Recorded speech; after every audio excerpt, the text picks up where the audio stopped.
Hello everyone. So let's start chapter 2.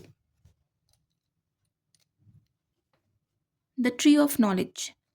In the previous chapter we saw that although sapiens had already populated East Africa 1,50,000 years ago, they began to overrun the rest of the planet Earth and drive the other human species to extinction only about 70,000 years ago. In the intervening millennia, even though these archaic sapiens looked just like us and their brain were as big as ours, they did not enjoy any marked advantage over other human species, did not produce particularly sophisticated tools, and did not accomplish any other special feats. In fact, in the first recorded encounter between sapiens and Neanderthals, the Neanderthals won. About 1 lakh years ago, some sapiens group migrated north to the Levant, which was Neanderthal territory, but failed to secure a firm footing. It might have been due to nasty natives, an inclement climate, or unfamiliar local parasites. Whatever the reason, the sapiens eventually retreated, leaving the Neanderthals as masters of Middle East. This poor record of achievement has led scholars to speculate that the internal structure of the brains of these sapiens were probably different from ours. They looked like us, but their cognitive abilities, learning, remembering, communicating, were far more limited. Teaching such an ancient sapiens English, persuading him of the truth of Christian dogma, or getting him to understand the theory of evolution would probably have been hopeless undertakings. Conversely, we would have had a very hard time learning his language and understanding his way of thinking. But then, beginning about 70,000 years ago, Homo sapiens started doing very special things. Around that date, sapiens bands left Africa for a second time. This time, they drove the Neanderthals and all other human species not only from the Middle East but from the face of the earth. Within a remarkably short period, sapiens reached Europe and East Asia. About 45,000 years ago, they somehow crossed the open sea and landed in Australia, a continent hitherto untouched by humans. The period from about 70,000 years ago to about 30,000 years ago witnessed the invention of boats, oil lamps, bows and arrows and needles, essential for sewing warm clothing. The first objects that can reliably be called art date from this era. See the Stadel Lion Man on page 25.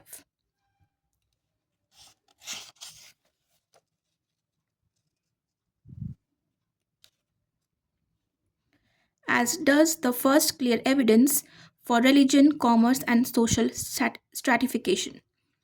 Most researchers believe that these unprecedented accomplishments were the product of a revolution in sapiens' cognitive abilities. They maintain that the people who drove the Neanderthals to extinction, settled Australia, and carved the Stadel Lion Man were as intelligent, creative, and sensitive as we are. If we were to come across the artists of the Statel cave, we could learn their language and they ours. We would be able to explain to them everything we know, from the adventures of Alice in the Wonderland to the paradoxes of quantum physics, and they could teach us how their people view the world. The appearance of new ways of thinking and communicating between 70,000 and 30,000 years ago constitutes the cognitive revolution. What caused it? We are not sure. The most commonly believed theory argues that accidental genetic mutation changed the inner wiring of brains of sapiens, enabling them to think in unprecedented ways and to communicate using an altogether new type of language. We might call it the tree of knowledge mutation. Why did it occur in sapiens' DNA rather than in that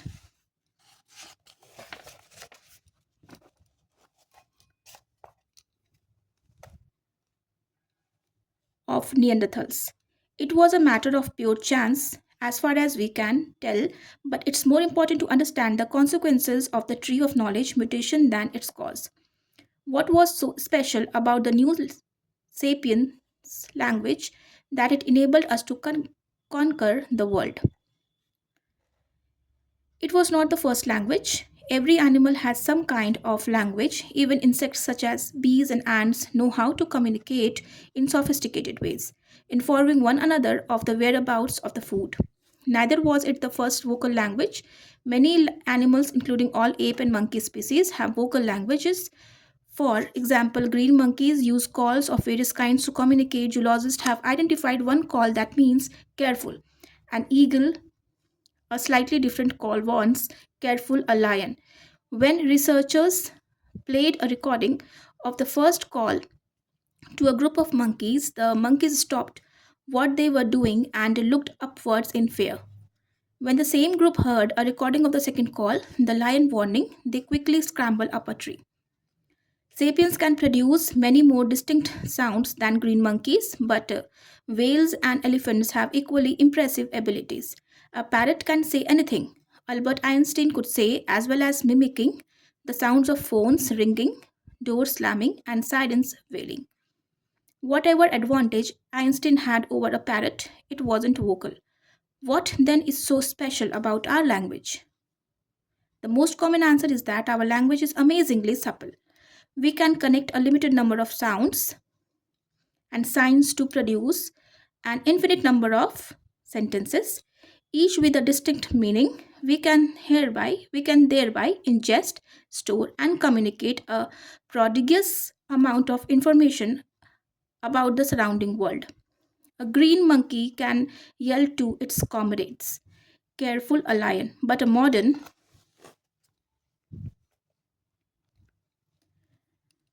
human can tell her friends that this morning near the bend in the river, she saw a lion tracking a herd of bison. She can then describe the exact location, including the different paths leading to the area. With this information, the members of her band can put their heads together and discuss whether they should approach the river, chase away the lion, and hunt the bison. A second theory agrees that our unique language evolved as a means of sharing information about the world. But the most important information that it needed to be conveyed was about humans, not about lions and bison. Our language evolved as a way of gossiping. The figure, an ivory figurine of a lion man or a lioness woman from the Statel cave in Germany. The body is human, but the head is lion. This is this is one of the first indisputable examples of art and probably of religion and of the ability of the human mind to imagine things that do not really exist.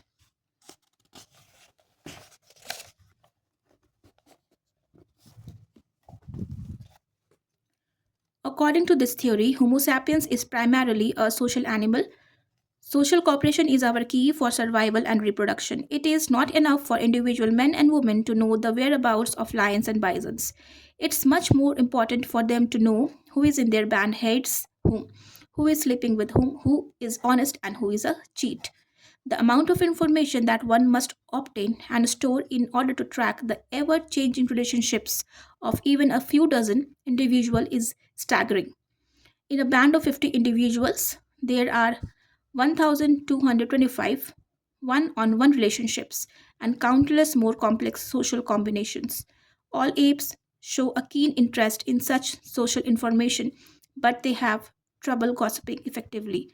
Neanderthals and archaic Homo sapiens probably also had a hard time talking behind each other's backs, a much maligned ability which is in fact essential for cooperation in large numbers. The new linguistic skills that modern sapiens acquired about 70 millennia ago enabled them to gossip for hours on end. Reliable information about who could be trusted meant that small bands could expand into larger bands, and sapiens could develop tighter and more sophisticated types of cooperation. The gossip theory might sound like a joke, but numerous studies support it. Even today, the vast majority of human communication, whether in the form of emails, phone calls, or newspaper columns, is gossip. It comes so naturally to us that it seems as if our language evolved for this very purpose. Do you think that professors chat about the reasons for the First World War when they meet for lunch, or that nuclear physicists open spend their coffee breaks at scientific conferences talking about quarks? Sometimes. But more often, they gossip about the professor who caught her husband cheating, or the quarrel between the head of the department and the dean, or the rumors that a colleague used his research funds to buy a Lexus. Gossip usually focuses on wrongdoings. Rumor mongers are the original fourth state.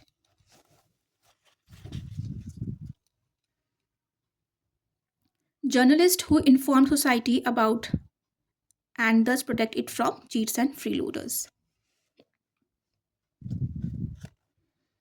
Most likely, both the gossip theory and the there is a lion near the river theory are valid. Yet, the truly unique feature of our language is not its ability to transmit information about men and lions, rather, it's the ability to transmit information about things that do not exist at all. As far as we know, only sapiens can talk about entire kinds of entities that they have ever seen, that they have never seen, touched, or smelled. Legends, myths, gods, and religions appeared for the first time with the cognitive revolution. Many animals and human species could previously say, careful, a lion. Thanks to the cognitive revolution, Homo sapiens acquired the ability to say, the lion is the guardian spirit of our tribe. This ability to speak about fictions is the most unique feature of sapiens language. It's relatively easy to agree that only Homo sapiens can speak about things that don't really exist and believe six impossible things before breakfast. You could never convince a monkey to give you a banana by promising him limitless bananas after death in monkey heaven. But why is it important? After all, fiction can be dangerously misleading or distracting. People who go to the forest looking for fairies and unicorns would seem to have less chance of survival than people who go looking for mushrooms and deer. And if you spend hours praying to non existing guardian spirits, aren't you wasting precious time? Time better spent foraging, fighting, or fornicating. But fiction has enabled us not merely to imagine things, but to do so collectively. We can weave common myths such as the biblical creation theory, the Dreamtime myths of Aboriginal Australians, and the nationalist myths of modern states. Such myths give sapiens the unprecedented ability to cooperate flexibly in large numbers. Ants and bees can also work together in huge numbers, but they do so in a very rigid manner and only with those close relatives. Wolves and chimpanzees cooperate far more flexibly than ants, but they can do so only with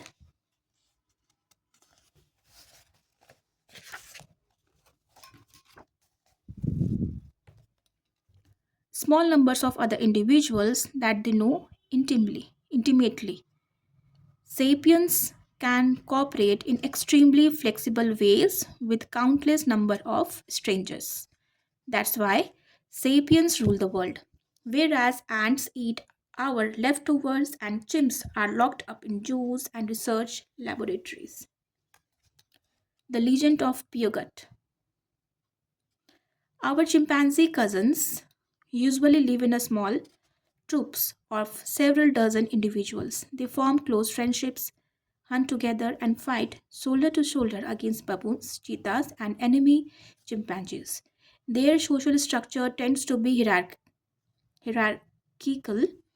The dominant number, who is almost always a male, is termed the alpha male. Other males and females exhibit their submission to the alpha male by bowing before him while making grunting sounds, not unlike human subjects kowtowing before a king. The alpha male strives to maintain social harmony within his troop. When two individuals fight, he will intervene and stop the violence. Less benevolently, he might monopolize particularly coveted foods and prevent lower ranking males from mating with the females. When two males are contesting the alpha position, they usually do so by forming extensive coalitions of supporters, both male and female, from within the group. Ties between coalition members are based on intimate daily contact, hugging, touching, kissing, grooming, and mutual favors. Just as human politicians on election campaigns go around shaking hands and kissing babies, so aspirants to the top position in a chimpanzee group spend much time hugging, backslapping, and kissing baby chimps. The male usually, the alpha male, usually wins his position not because he is physically stronger, but because he leads a large and a stable coalition.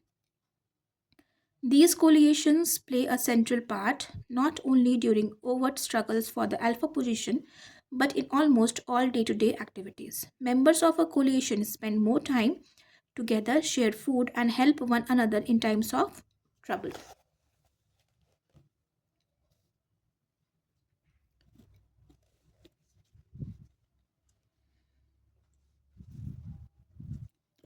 There are clear limits to the size of groups that can be formed and maintained in such a way. In order to function, all members of a group must know each other intimately.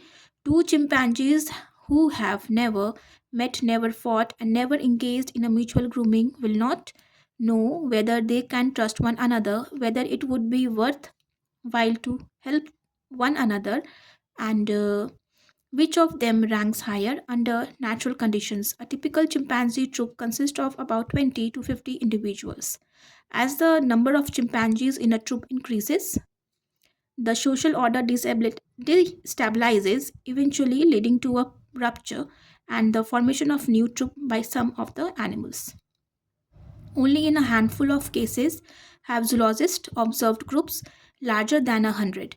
Separate groups seldom cooperate and tend to compete for territory and food. Researchers have documented prolonged warfare between groups and even one case of genocidal activity in which one troop systematically slaughtered most members of a neighboring band. Similar patterns probably dominated the social lives of early humans, including archaic Homo sapiens. Humans, like chimps, have social instincts that enabled our ancestors to form friendships and hierarchies and to hunt or fight together. However, like the social instincts of chimps, those of humans were adapted only for small, intimate groups. When the group grew too large, its social order destabilized, destabilized, and the band split. Even if a particularly fertile valley could feed 500 archaic sapiens, there was no way that so many strangers could live together. How could they agree who should be leader, who should hunt where, or who should mate with whom? In the wake of the cognitive revolution, gossip helped Homo sapiens to form larger and more stable bands. But even gossip has its limits. Sociological research has shown that the maximum natural size of a group bonded by gossip is about 150 individuals. Most people can neither intimately know nor gossip effectively about more than 150 human beings. Even today, a critical threshold in human organizations falls somewhere around this magic number. Below this threshold,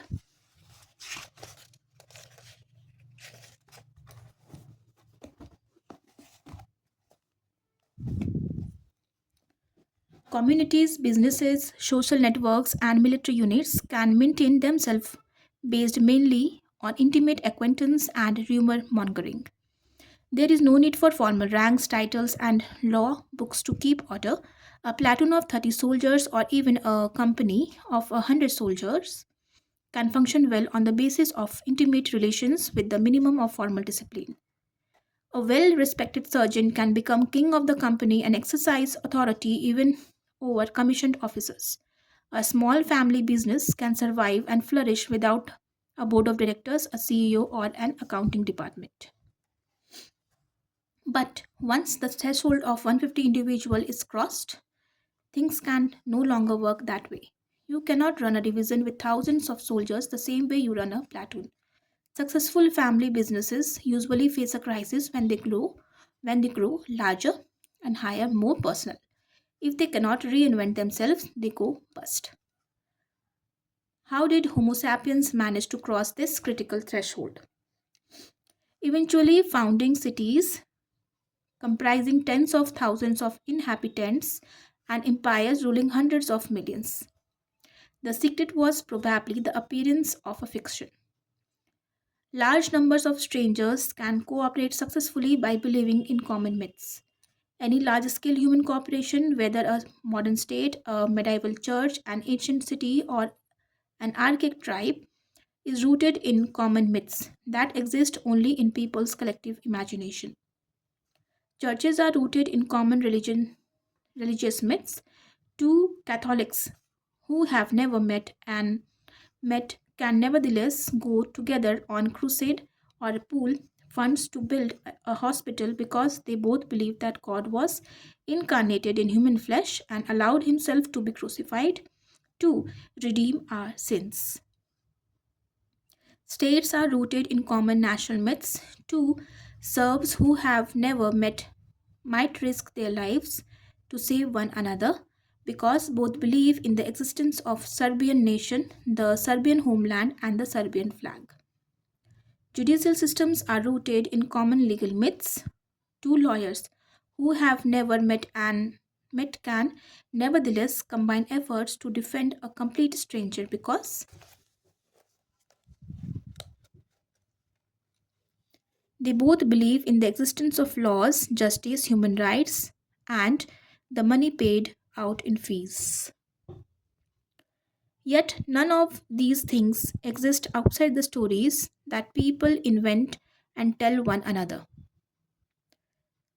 There are no gods in the universe, no nations, no money, no human rights, no laws, and no justice outside the common imagination of human beings.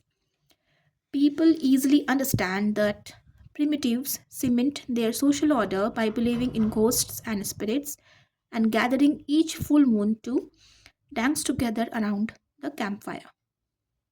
What we fail to appreciate is that our modern institutions function on exactly the same basis. Take, for example, the world of business corporations. Modern business people and lawyers are, in fact, powerful sorcerers. The principal difference between them and tribal shamans is that modern lawyers tell far stranger tales. The legend of Peugeot affords us a good example.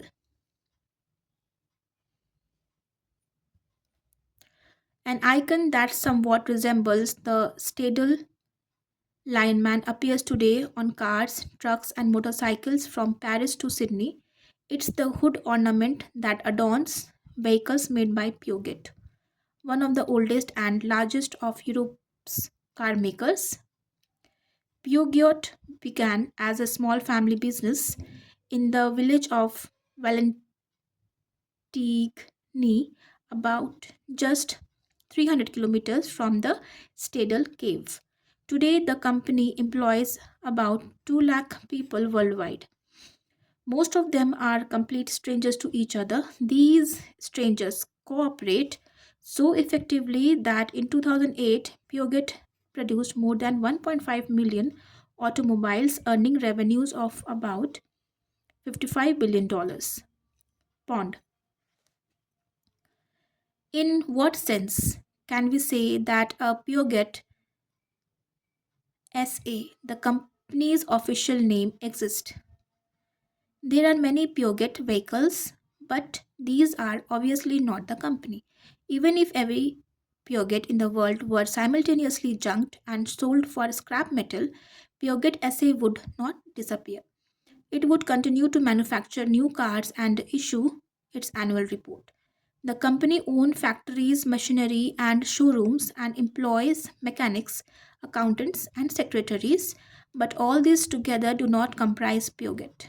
A disaster might kill every single one of Peugeot's employees and go on to destroy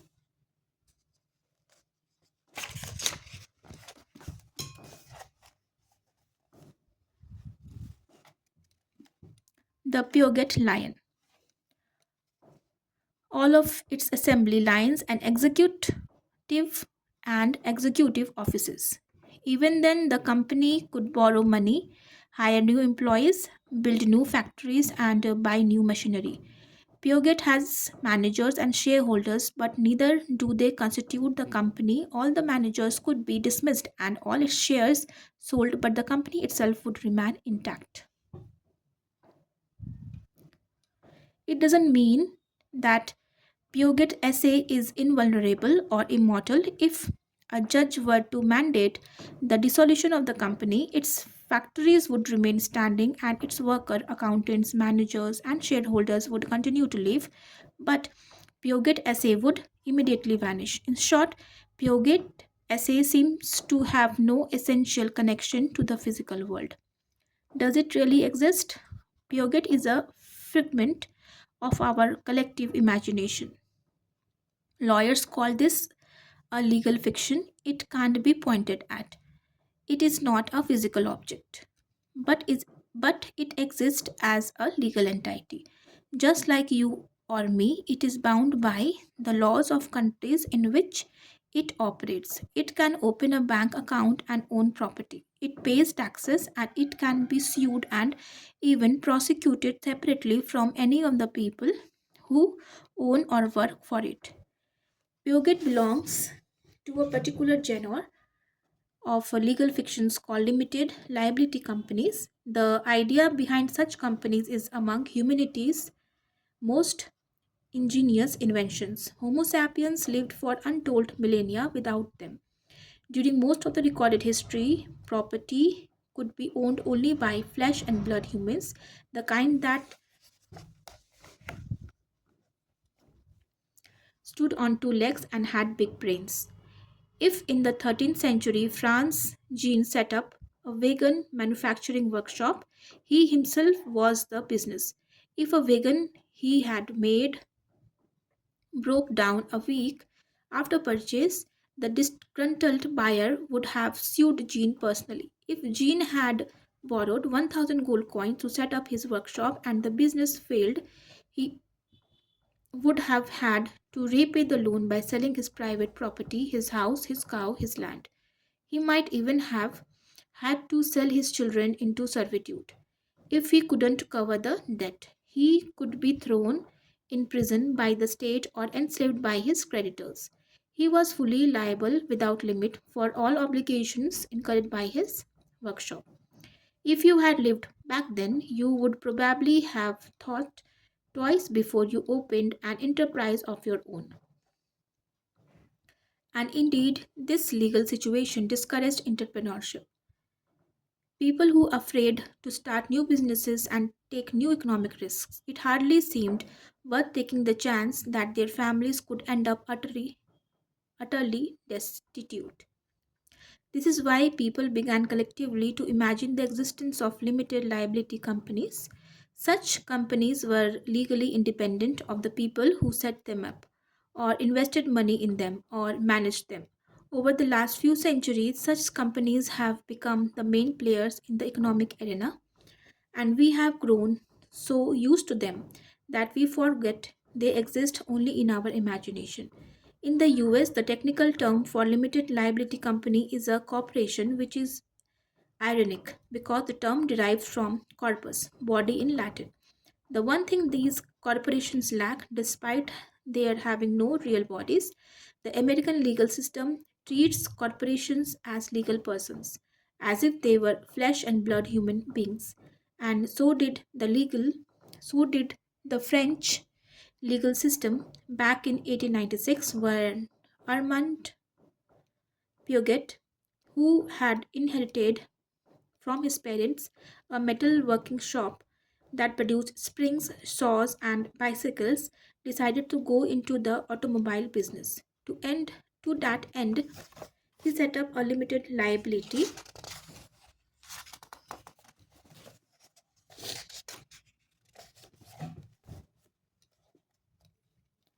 company. He named the company after himself, but it was independent of him. If one of the cars broke down, the buyer could sue Peugeot, but not Armand Peugeot. If the company borrowed millions of francs and then went bust, Armand Peugeot did not owe its creditors a single franc. The loan, after all, had been given to Peugeot, the company, not to Armand Peugeot. The Homo sapiens Armand Peugeot died in 1915. Peugeot, the company, is still alive and well.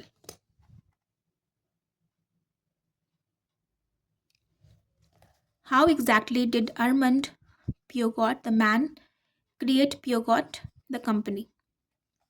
In much the same way that priests and sorceresses have created gods and demons throughout history, and in which thousands of French cures were still creating Christ's body every Sunday in the parish churches. It all revolved around telling stories and convincing people to believe them. In the case of the French cures, the crucial story was that the Christ's life and the death, as told by the Catholic Church, according to according to this story, if a Catholic priest dressed in his sacred garments solemnly said that the right words at the right moment, mundane bread and wine turned into God's flesh and blood. The priest exclaimed, Hoc est corpus meum, Latin for this is my body, and hocus pocus, the bread turned into Christ's flesh.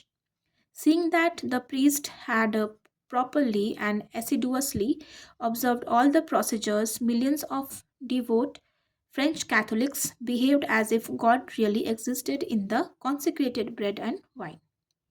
In case of Piogot essay, the crucial story was the French legal code as written by the French Parliament.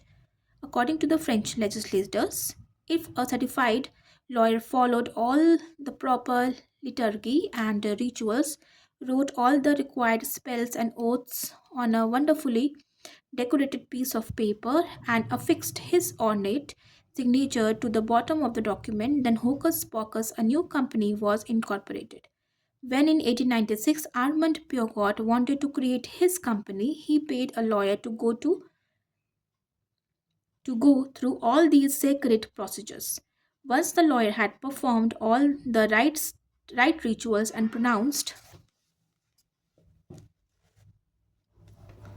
all the necessary spells and oaths, millions of upright French citizens behaved as if the Pure God Company really existed. Telling effective stories is not easy. The difficulty lies not in telling the story, but in convincing everyone else to believe it. Much of history revolves around this question: how does one convince millions of people to believe particular stories about gods or nations or limited liability companies? Yet, when it succeeds, it gives sapiens immense power because it enables millions of strangers to cooperate and work towards a common goals. Just try to imagine how difficult it would have been to create states or churches or legal systems if we could speak only about things that really exist, such as rivers, trees, and lions. Over the years, people have woven an incredibly complex network of stories. Within this network, fiction such as Piogot not only exist but also accumulate immense power. The kinds of things that people create through this network of stories are known in academia. academic circles as fictions, social constructs, or imagined realities. And imagined reality is not a lie. I lie when I say that there is a lion near the river when I know perfectly well that there is no lion there. There is nothing special about lies. Green monkeys and chimpanzees can lie. A green monkey, for example, has been observed calling careful a lion when there was no lion around. This alarm conveniently frightened away a fellow monkey who had just found a banana, leaving the liar all alone to steal the prize for itself. Unlike lying, an imagined reality is something that everyone believes in, and as long as this communal belief persists, the imagined reality exerts force in the world. The sculptor from the Stadel cave may sincerely have believed in the existence of the lion man guardian spirit. Some sorcerers are charlatans, but most sincerely believe in the existence of gods and demons. Most millionaires sincerely believe in the existence of money and limited liability companies. Most human rights activists sincerely believe in the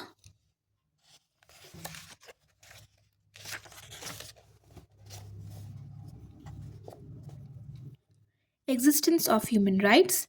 No one was lying when, in 2011, the UN demanded that the Libyan government respect the human rights of its citizens. Even though the UN, Libya, and human rights are all figments of our fertile imaginations. Ever since the cognitive revolution, sapiens thus been living in a dual reality. On the one hand, the objective reality of rivers, trees, and lions, and on the other hand, the imagined reality of gods, nations, corporations. As time went by, the imagined reality became ever more powerful, so that today the very survival of rivers, trees, and lions depends on the grace of imagined entities such as the United States and Google.